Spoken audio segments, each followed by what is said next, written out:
दिल्ली की झुलसाने वाली गर्मी हो या राजस्थान का गिरता भूजल स्तर, इन सब के बीच एक ढाल खड़ी है, अरावली।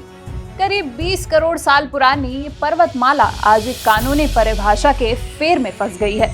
सुप्रीम कोर्ट के एक हालिया फैसले ने एक ऐसी बहस छेड़ दी है जिससे तय होगा कि उत्तर पश्चिम भारत का भविष्य हरा भरा रहेगा या रेगिस्तान बन जाएगा। आइए समझते हैं अरावली पर आए इस नए संकट को। नमस्कार, मैं हूं राधा प्रिया और आप देख रहे हैं भारत एक्सप्रेस। दरअसल नवंबर-दिसंबर 2025 के दौरान सुप्रीम कोर्ट ने केंद्रीय समिति की प्रस्तावित अरावली पहाड़ियों की नई कानूनी परिभाषा को मंजूरी दे दी। इस परिभाषा के अनुसार अब सिर्फ वही पहाड़ियां अरावली पर्वतमाला का हिस्सा मानी जाएंगी जिनकी ऊंचाई जमीन से कम 100 मीटर अधिक हो। कोर्ट के अनुसार 5 राज्यों में फैली अरावली की पहाड़ियों को लेकर राज्यों के अलग अलग नियम थे। इस समस्या को हल करने के लिए एक कमेटी बनाई गई थी। अब आप सोचेंगे इसमें क्या बुराई है? बुराई आंकड़ों में छिपी है। सर्वे कहता है कि अरावली की कुल 12,000 पहाड़ियों में से सिर्फ 1048 ही ऐसी हैं जो 100 मीटर से ऊंची हैं। यानी अरावली का करीब 90% हिस्सा अब कानूनी तौर पर पहाड़ नहीं रहेगा। इसका सीधा मतलब ये है कि अब छोटी पहाड़ियां अब माइनिंग के लिए खुल सकती हैं, जिससे इस पूरी पर्वत लगाने से फायदा नहीं हुआ बल्कि रेत माफिया और अवैध खनन और ज्यादा बढ़ गया। इसलिए कोर्ट ने बीच का रास्ता चुना है, कड़े नियमों के साथ सीमित माइनिंग। फिलहाल नई माइनिंग की मंजूरी तो नहीं है, लेकिन जानकारों को डर है कि परिभाषा बदलने से अरावली की सुरक्षा कमजोर पड़ जाएगी। अब जानते हैं कि अरावली को बचाना हमारे लिए क्यों जरूरी है। इसे 3 बातों से समझिए। पहला, पहाड़ थार रेगिस्तान की रेत को दिल्ली एनसीआर की तरफ बढ़ने से रोकते हैं।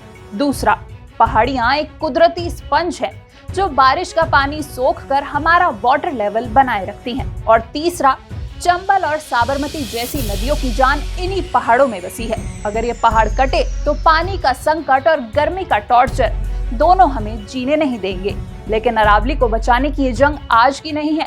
इसकी शुरुआत तो दशकों पहले एक कानूनी लड़ाई के साथ हुई थी। इस जंग की नींव पड़ी 1990 के दशक में, जब पर्यावरण मंत्रालय ने माइनिंग के नियमों को सख्त कर दिया और आदेश दिया कि माइनिंग सिर्फ पहले से मंजूर प्रोजेक्ट्स तक ही सीमित रहेगी। लेकिन जब पहाड़ों का कटना नहीं रुका तो साल 2009 पर पूरी तरह बैन लगा दिया। मामला और गंभीर तब हुआ जब साल 2024 में कोर्ट ने नई लीज देने और पुरानी को रिन्यू करने पर भी रोक लगा दी और सेंट्रल एम्पावर्ड कमेटी यानी सीईसी को मैदान में उतारा ताकि वो जमीनी हकीकत की जांच कर सके।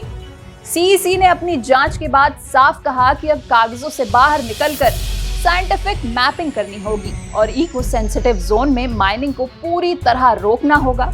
नवंबर 2024 में कोर्ट ने इन सुझावों पर अपनी मोहर लगा और सिर्फ कानून ही नहीं, सरकार ने भी मोर्चा संभाला है। जून 2025 में शुरू हुआ अरावली ग्रीन वॉल प्रोजेक्ट। इसके तहत 29 जिलों में अरावली के 5 किलोमीटर के बफर जोन को फिर से हराने के लिए ग्रीन वॉल प्रोजेक्ट भी शुरू किया है।